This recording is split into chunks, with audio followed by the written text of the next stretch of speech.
Bueno, buenas tardes, profesor Armando Marín. Nosotros venimos de la Universidad Centroamericana José Simón Cañas. Venimos a hacer una entrevista sobre la educación popular sobre Paulo Freire. Queremos saber que usted nos dé un poco de información sobre cómo fue el proceso de enseñanza, cómo surgió la educación popular en Chalatenango. Bueno, la educación popular en Chalatenango surgió allá por los años 1980-81, cuando la gente, debido a los operativos militares, tuvo que salir de sus casas, andaba, digamos, errante en las montañas, de un lado a otro. El gobierno abandonó todos los programas, toda la asistencia que daban a las comunidades, y así fue como realmente la gente tuvo que organizarse para que la escuela continuara, para que las necesidades de la gente de alguna manera se resolvieran. Y fue así como nace la educación popular, con gente voluntaria, gente que tenía algún conocimiento básico, ¿verdad? Un primer grado, un tercer grado, gente que podía enseñar de cómo empezar. Entonces cualquier persona hacía, digamos, ese papel. Lo importante era que supiera por lo menos leer y escribir, y eso transmitía. Entonces eso era voluntario, no iban por ganar algo ni nada, era voluntario. Era un trabajo completamente voluntario. La comunidad, la asamblea, o sea, todas las comunidades estaban organizadas y en la comunidad se buscaban las personas idóneas que podían, digamos, hacer esa función. En ese entonces ustedes conocían que tenían o estaban trabajando bajo esa metodología de Paulo Freire. En ese momento, mi experiencia como maestro nació hasta en el 87, pero porque yo fui educado en la escuela popular, yo fui mi básica de primero a sexto grado la estudié con maestros populares, entonces no fui a una escuela pública. Entonces, es más, yo estudié en un campo de refugiados, entonces mi profesora que tuve en primer grado era una maestra que tenía tercer grado, como el nivel que ella tenía. Entonces la escuela popular en Chalatenango nace desconociendo esa pedagogía que Paulo Freire tenía allá en Sudamérica, ¿ya? Pero luego nos enteramos de que era un proceso similar al que nosotros estábamos llevando, porque es una educación, digamos, con participación de la comunidad, donde la comunidad se siente involucrada, representada y aporta. En este caso, como decía la compañera ahí, los maestros hacían trabajo completamente voluntario y con mínimos recursos, ¿verdad? Porque realmente la gente tenía lo necesario. No había apoyo del gobierno. No había apoyo del gobierno, o sea, es más, todo se hacía a escondidas del gobierno, porque incluso la escuela popular también se vio como una amenaza al gobierno. Entonces el gobierno, el ejército y el Estado creían de que la escuela popular era para formar a futuros guerrilleros. Entonces nos tildaban como escuelas donde se enseñaba a usar armas y cuestiones para ir a la guerra, pero no era cierto. O sea, quienes conocían la experiencia de vida, que lo que buscábamos es que los jóvenes no crecieran en la pobreza, que los niños y los jóvenes aprendieran por lo menos a leer y escribir. Porque tampoco se acreditaba el estudio, no había un certificado. No había nada. No había un certificado, se hacía la promoción, en el Estado se decía, bueno, los niños que pasaron de grado y los que no, a reprobar, ¿verdad? O sea, no había un trabajo así sistemático, no teníamos que dar información a nadie. Era la misma gente y de esa manera pues fuimos sacando adelante la escuela popular. Una experiencia que al final en el caso de El Salvador se convirtió y la retomó el programa Educo. El programa Educo es un sistema de educación basado en las necesidades de la comunidad y donde la comunidad se siente parte de ella. Pues la escuela popular es parte de ella. O sea, por eso tuvieron como seguir o le retomaron esos estudios porque el Ministerio de Educación lo reconoció lo que estaban haciendo. En el caso de la escuela popular aquí en Chalatenango, nosotros tuvimos la suerte de tener asesoría de cooperantes internacionales, alemanes, españoles, norteamericanos. Entonces ellos vinieron a organizar un poco más el tema, y como eran personas preparadas que en sus países tenían ya sus carreras, ya eran profesionales, pues ellos vinieron a impartirnos a los maestros aquí en la zona, porque en Chalate existimos alrededor de 400 maestros populares, o sea que trabajamos en más de 100 comunidades. Entonces ellos vinieron y daban capacitaciones así generales, nos sentábamos a hacer planes, a hacer programas de estudio, ¿verdad? A hacer la temática, porque no teníamos ningún programa del ministerio, no teníamos libros, de nada, de las mismas necesidades que la población tenía, de eso hacíamos los programas, o sea, que niños aprendieran cómo vivir en medio de la guerra, cómo defenderse de las balas, cómo defender de todo. Pues entonces, no había un techo, una estructura para poder trabajar. No había, las pocas, bueno, primero que la mayoría de cantones, caserías y Chalate no tenían escuela. ¿Y cuando impartían las clases, cómo era el lugar? Normalmente era siempre bajo los árboles. Debajo de los árboles era digamos, como el lugar más fácil, para digamos. Para enseñarles, porque ahora hay pizarras, ya no hay crayoles, sino que hay plumones. Entonces, Sí, ¿cómo hacían antes? en la escuela popular, bueno, cuando más se conseguía era un cuaderno por estudiante, pero nosotros nos encargábamos que los niños hicieran uso, digamos, lo mejor usado que se podía hacer un cuadernito, porque empezaban desde la pasta. La pasta era la primera paginita y la pasta al final era la otra. Los niños hacían un uso, digamos, del cuaderno, digamos, bien detallista, o sea, a no perder una línea, ¿verdad? Un cuaderno. A ver, el lápiz había a veces que partirlo en 3 para que cada uno tuviera por lo menos un trocito.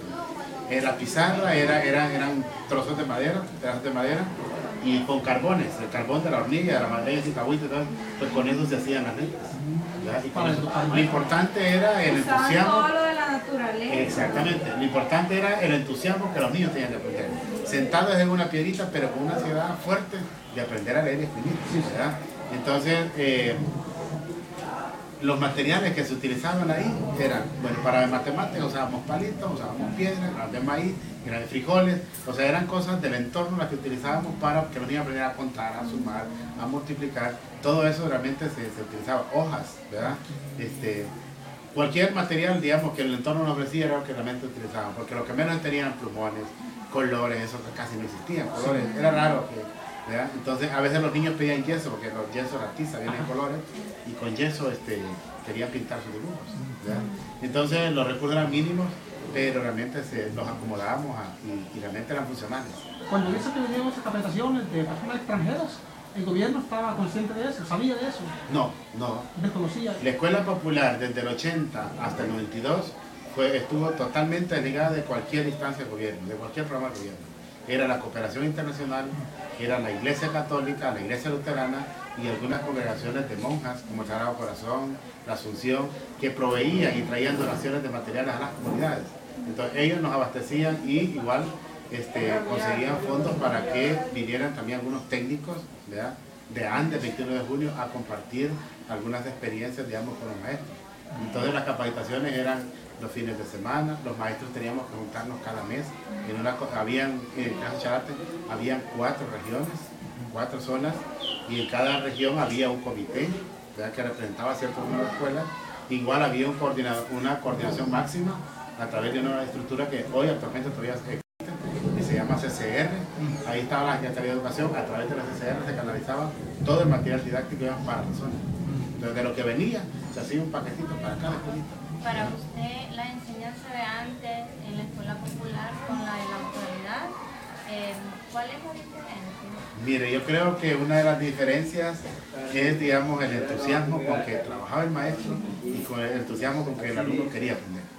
Porque yo creo que de ahí partía, digamos, la escuela popular, ese interés por superarse, ¿verdad? Sí. Porque aprender a escribir lo consideraba un privilegio, porque nuestros abuelos, nuestros padres, muchos el analfabetismo de hoy es porque no tuvieron escuela, nuestros padres, también no fue porque eran topados de la cabeza, ¿vale? no tuvieron oportunidad. Entonces, el entusiasmo con que se estudiaba, a pesar de que se ponía hasta la vida, porque en la zona también tuvimos maestros que fueron, digamos, asesinados frente a sus estudiantes. En el caso de Alcatá, el profesor Felipe Rivera fue matado frente a los estudiantes. ¿Impartiendo la clase? Impartiendo la clase. O sea que cuando había operativos militares aquí en la zona, se suspendía la escuela se paralizaba, ¿verdad? Porque el maestro era identificado, como les decía anteriormente, como una amenaza hacia el gobierno. Entonces la escuela popular en operativos militares no podía funcionar. Pero cerca ya de los acuerdos de paz, ya por el 99 en adelante, hicimos resistencia y dijimos la escuela haya o no hay operativo. Y la comunidad también se organizó para defender. Y al final, ya casi firmando el acuerdo de paz, la escuela popular funcionaba normalmente, ¿verdad? Teníamos un horario de la 1 a las 4 de la tarde, 3 horas, un recreo nada más, y en la mañana de las 8 a las 11.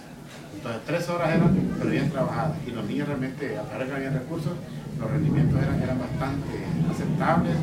Y que yo considero que un niño de 6º grado de esa escuela popular, más o menos tiene el conocimiento que puede tener ahora uno de 9. Porque ahora tenemos niños que vienen nada más a calentar la banca, a pasar el tiempo, más si vienen de una familia un poquito acomodada, no hay mucho interés en la escuela. Pero ustedes en ese tiempo no tenían ningún sueldo. No, los maestros recibíamos una contribución de la comunidad. Las comunidades aquí en Charate, todo se hacía de manera colectiva. Había un grupo de la comunidad que se encargaba de hacer agricultura.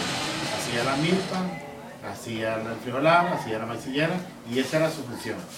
Había otro grupo que se encargaba de construir, aquí tuvimos viviendas provisionales en muchas de las zonas, de madera y lámina.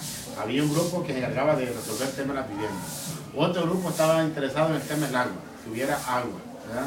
Y otro grupo en la salud, otro grupo en la escuela. Pero a la hora que salía la cosecha, independientemente en qué grupo estaba, la cosecha se repartía proporcionalmente, digamos, a la familia. De acuerdo a la cantidad de familia que tenía, así le daban su cantidad de producto. O sea, se concentraba toda la producción de la comunidad, porque trabajaba en colectivo, no se trabajaba individual, y a cada persona pues le daban como lo suficiente para poder subsistir, digamos, el resto del año. Sobre todo maíz, frijol, maicillo. Las otras cosas tenían que comprarse, digamos, pero gracias a Dios teníamos ayuda de las iglesias y de la comunidad internacional y podíamos comprar lo que no producían. O sea, todo era unido. Todo era unido, exactamente. Igual cuando había operativos militares, si capturaba un miembro de la comunidad, toda la comunidad se armaba y hasta que lo teníamos que requitar nuevamente al ejército. ¿Verdad? Sí, ¿Lo recuperaban? Lo recuperábamos en varias ocasiones. Incluso aquí tuvimos una monja norteamericana, la que construyó la clínica. Vino el coronel de Chalatenango, trajo hasta un helicóptero para llevarla y la comunidad la defendió, no se la llevaron. ¿Verdad? Porque para ellos los extranjeros que vivían en la zona siempre creyeron que venían a apoyar a la guerrilla. Y todo lo que venía por acá era para la guerrilla. Por eso es que aquí en las comunidades de Chalatenango tenemos que cargar en el lomo todos los materiales de construcción. El proyecto de vivienda que ha sido provisional, de Chalatenango tuvo que dejar la madera y la lámina, clavos, todo en el lomo, porque los carros no los dejaban pasar. Y si un carro entraba con material de construcción a la zona, tenía que entrar en horas no hábiles, o sea, a las 2 de la mañana, a las 3 de la mañana, a las 1 de la mañana, cuando se consideraba que la gente del retén o que el ejército no estaban como muy pendientes, entonces podía entrar. Medicina era difícil entrar aquí a la zona también. Entonces, pero la escuela popular, aparte de todo eso, y digamos, surgió, creció, y al final, pues como les digo, una experiencia que la retomó el programa Educa. Y ya luego, pues ya después de los acuerdos de paz empezamos ya a conocer la historia ya de Pablo Freire, toda la pedagogía en este caso el constructivismo, que es una pedagogía bonita porque se aprende, digamos, aprender haciendo, va de lo conocido a lo desconocido, porque muchas veces nosotros hablamos del mundo, pero desconocemos nuestro país, entonces la pedagogía de Pablo Freire va de lo conocido a lo desconocido, que los niños conozcan el entorno, ¿verdad? De su casa, de la comunidad, antes de conocer, digamos, lo que puede ser la naturaleza o la ciencia o los animales en otras partes del mundo. Entonces primero conocer lo nuestro. Entonces una pedagogía que se ajusta, digamos, a las necesidades de la comunidad, donde el maestro es un facilitador, ¿verdad? Un líder, no tanto un maestro, digamos, como tradicional como era antes. Bueno, según una experiencia, yo no tuve la experiencia de ir a una escuela pública, ¿verdad? Entonces mis maestros, digamos, profesionales fueron hasta el bachillerato, antes no. Sí. Bueno, ha sido un gusto haber conversado sobre esta pedagogía. Interesante conocer la historia, cómo fue que el maestro popular. Sí, correcto. Fue muy bonita porque antes le ponían bastante interés. Exacto, sí. Todo era con interés. Sí, sí. Y antes que no había los recursos necesarios, que hay de todo. Ahora que hay de todo, esa es la gran incógnita. Sí.